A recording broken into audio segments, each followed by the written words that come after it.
Good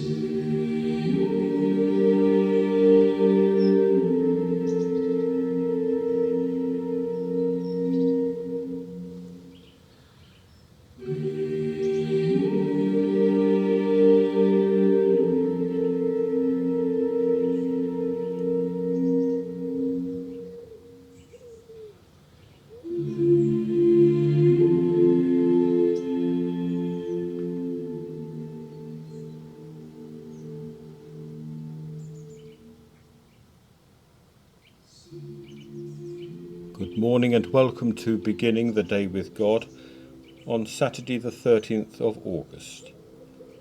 We opened with Frank Ticheli's piece entitled Earth Song. God of life, you summon the day to dawn and call us to create with you. You are the rock from which all earth is fashioned. You are the food from which all souls are fed. You are the force from which all power lines travel. You are the source who is creation's head. And now our reading and reflection. Today we continue our journey through the first book of Samuel, reaching today chapter 17, verse 55.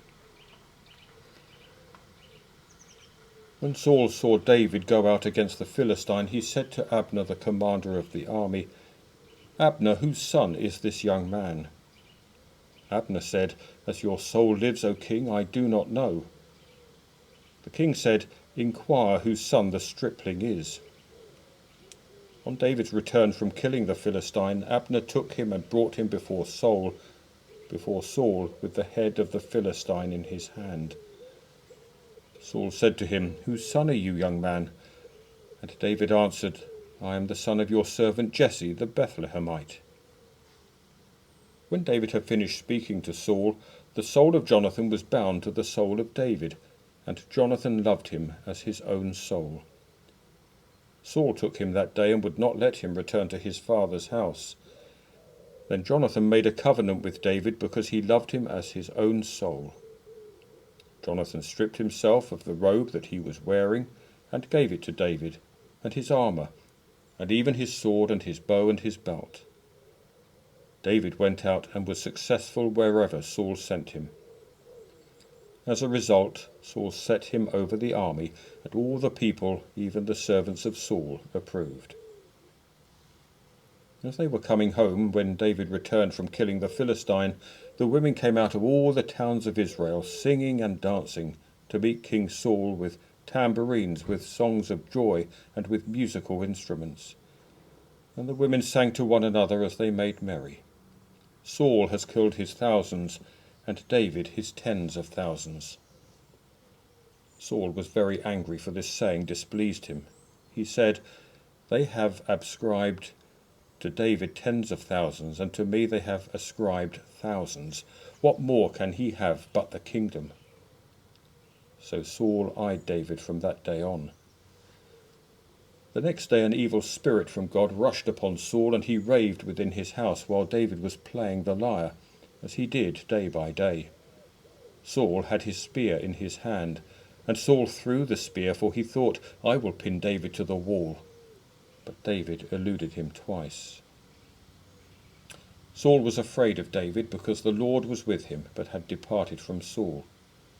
So Saul removed him from his presence and made him a commander of 1,000, and David marched out and came in leading the army.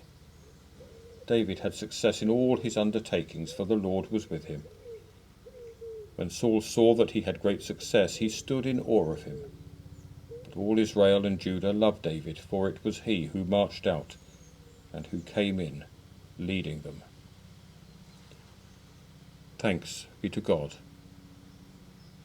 And now to our reflection. There is an intriguing term I have come across, which is frenemy. A friend is supportive most of the time, and you can trust them. An enemy is unsupportive most of the time, and you know where you are with them. A frenemy, however, is someone who flips between friend and enemy.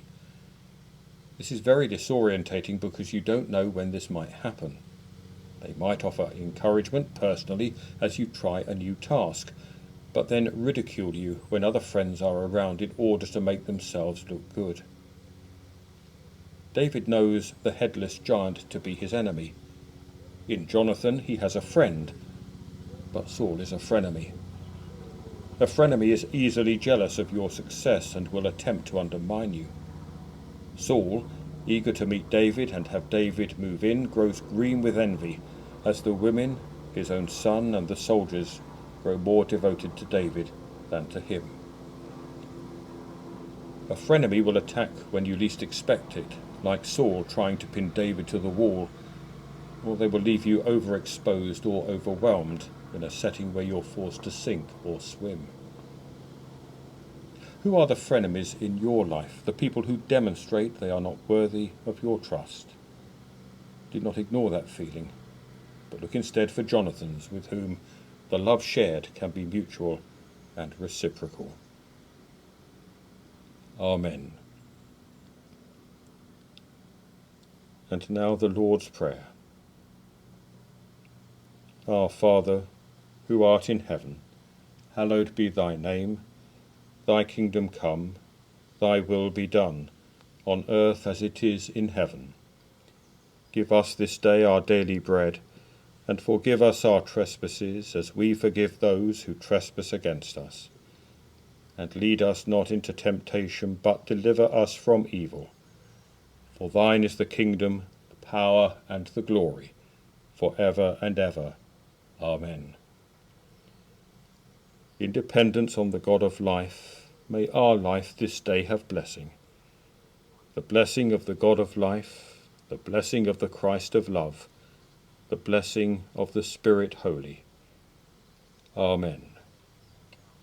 May you, our God, who dances with creation, plants your likeness in people, and strikes the world with thunder, send us out to fill the world with love.